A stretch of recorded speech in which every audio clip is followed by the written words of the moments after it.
In this video, I'm going to show you how to use the PM side of NextGen, which is also known as practice management. This is the side where all of the scheduling is done, billing is done, different things like that. So this is going to be for the practice management side, also the blue world, as some of us call it. To get there, you can either hit this practice button, or in your top toolbar from the EHR side. As you can see, we have the EHR here. You would just hit the PM icon, which I had shown you in the previous video.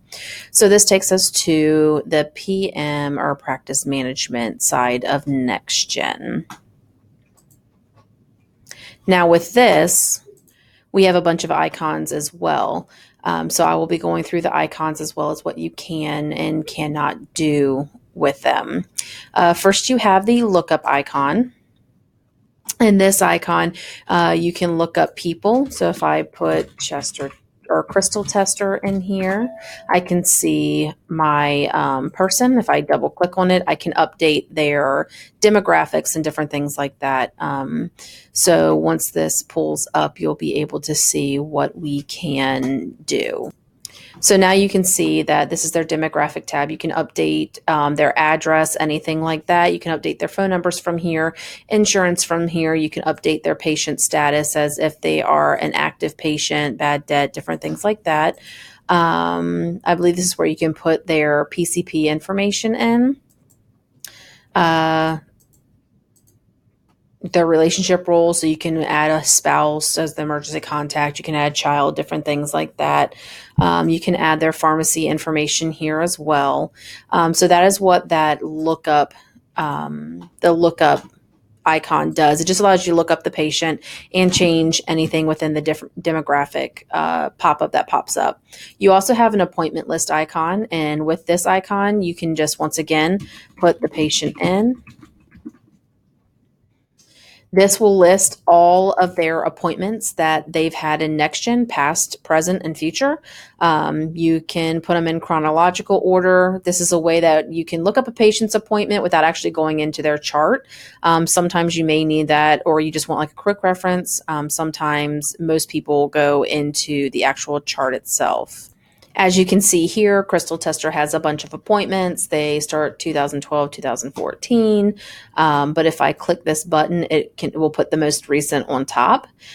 So you can see that appointments have been canceled, no show if they kept them, different things like that. You can see their social security numbers from here, their medical record numbers, what type of appointment it was. So there's a lot of different things you can see from here. And this allows you to see what you need to see for appointments without actually going into the chart itself. The next icon is the appointment book. So this is where the actual schedule is. If you click this button, it will show you the appointment types and not the patient name. So if you have a patient hovering over your shoulder, wanting to look at the schedule, what works best for them, you definitely want to hide the patient name with this button so that they can only see what kind of appointments are there. They can't see any other patient information. From this, you can also see the weekly list. So this will tell you each day what we have. You can see the daily list. Now, if there's more than, I believe, 3 patients in a time slot, you'll only be able to see the first 3. You have your monthly view that tells you each day how many appointments are booked for each day so far. You also have multi-view where you can see all of your providers at one time, and you can see their schedule and just kind of scroll across to see everyone's schedule and who's here that day and who's not here that day. So multi-view is used a lot. In the scheduling department, we like to look at one provider at a time. So to see the one provider at a time, you just click the weekly schedule, and then you can choose your doctor that you want to see, and you can see their schedule from there. So that is the appointment book and what you can do with that. If you want to go into the patient's chart and not schedule an appointment from the practice management side, just click that little chart button right there, type in your patient. It will bring up your patient, and this is their chart. So in their chart, you once again have the demographics page. You can see the relationships from here, chart details, providers. If they're work comp case, then you can go to case management and see what you need to see there, open it up, take a look, see their injury date and all that, who their case managers are, who they are employed with, all of that. So that's where you would find that information. You see their financial too. You see if they have any bad debt or anything like that. Clinical notes, you go here. We use this a lot. We use it for appointments. You can see all the appointments they've had from here as well. The most recent is going to be first. We also use it to look at tasks. So tasks are automatically created when appointments are scheduled. So we can look and see what's going on with those tasks, like an MRI authorization task. You can look in here, and all the documentation is going to be here for that appointment. You can also use it for a history to see who was in the chart before you, if you need to. This is so that if there's a problem with the patient, or they said, I need to speak with the person I was talking to before you can go into the chart, the history part, look at the chart, and then you can see who was in the chart before you were. This is kind of beneficial for that as well. You can also see alerts in the chart. So if a patient can't be seen for pain management or different things like that, you can also see that here. You should also get a pop-up when you go into the patient's chart in PM, but this is another place to look. You can also see encounters. So this little tab here shows what encounters the patients had. And if you go to insurance, it will show you what insurance was attached for that encounter. So sometimes with authorizations, we might have questions. Okay, well, what insurance? They have 3 insurances listed. Are some of them old? Do they have these? So what we do is we go into the encounters tab, then we go down to the insurance tab, click on the most recent encounter date. And then over here, it will populate with whatever insurance was used for that encounter. So that is how you use the chart. We don't use a whole lot of icons in our department for the PM side because we don't do anything with billing or claims or anything like that. So that's what a lot of all of these are just the little letters and statements and stuff like that they send out. So we don't do any of that. So these we're going to skip over.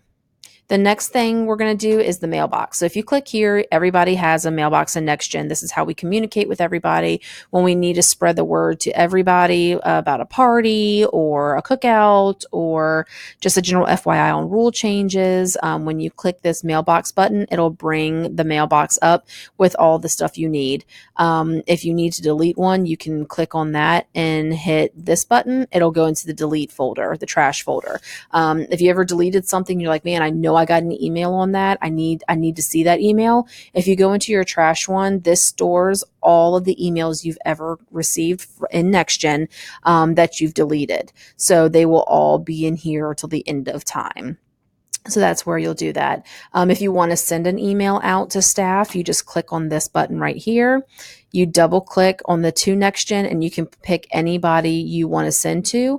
If you want to send to a whole group like the clinical staff or the transcription staff, you can just keep scrolling and you will see down at the bottom, you will have the different groups like clinical, front office, medical records. So you can pick a whole group to do and it'll throw all their names in there and you click OK and the names are here. You put a subject in like this is a test or whatever you would like. And then you go down here and you type whatever your message is. Once you hit the send button, it will send that message to everybody. So that is the mail. We also have a work log in the PM side. So with this one, with the work log, when you click on this, you can see all of your things that you have going on. You can also see, other things that other people have going on. So with our authorization staff, if someone's out, the other 2 authorization staff members will cover for that person and take over their tasks as well. So they can hit assign to and click whoever they're looking for and bring up their tasks. If you are looking at how to do your task, you just bring up the work log, hit my tasks, and everything you need to work on is going to be sitting right there. Other than that, the only thing you're going to be using is this little EHR button. And what that does is it just brings up your EHR side of NextGen for you. And so that is the PM side. Pretty simple, pretty easy to use. and have fun.